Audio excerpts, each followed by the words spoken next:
Africa has been fundamental to the global prosperity of the advanced countries. And Africa had a role to play. It has a role as a raw material producer.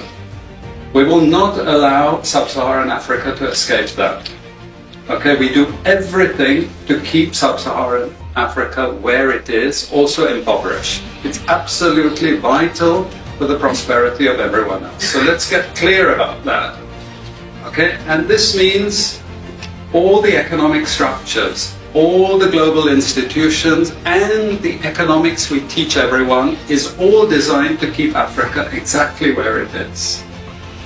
And whether it is Europe or US or now China, it's always the same. We need Africa to be impoverished because we need those raw materials and we need them dirt cheap. Okay, so that's the message.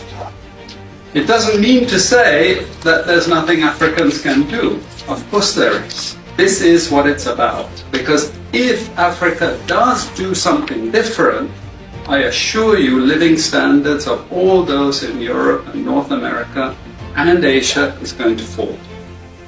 Okay? And that is a big price to pay. I assure you that the West is not going to allow that without a big fight. Okay, so the job of many Western academics is to convince Africans they have to keep doing what they're doing. Okay? And to show them it's your fault that you're poor. It's not our fault.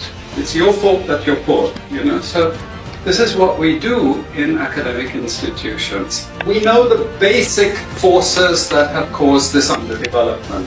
We know it's colonization. We cannot afford to allow Africa to industrialize and start producing manufactures. Okay, so we will do everything to stop that. And I'm going to show you how we actually block that. We had East Asian rapid industrialization processes.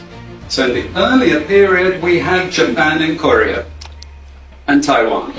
Okay, rapid growth, sucking in raw materials from Africa, driving up the prices. And after those countries finished industrialization, then Sub-Saharan African growth rate again fell.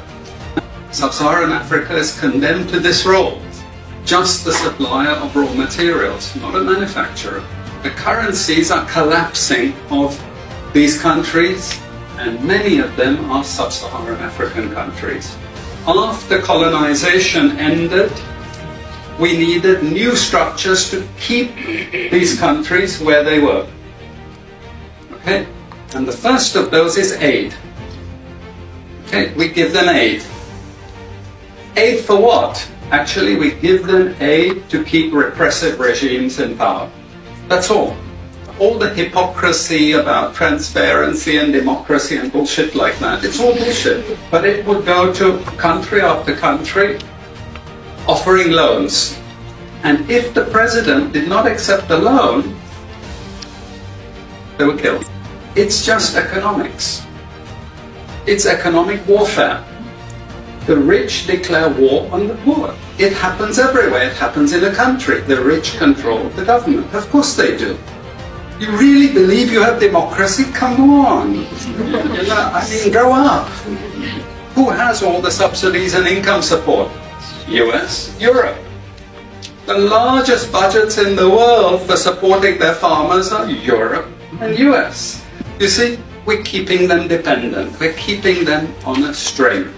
This next round of the WTO is designed to block that. To block anyone else getting on top of the ladder.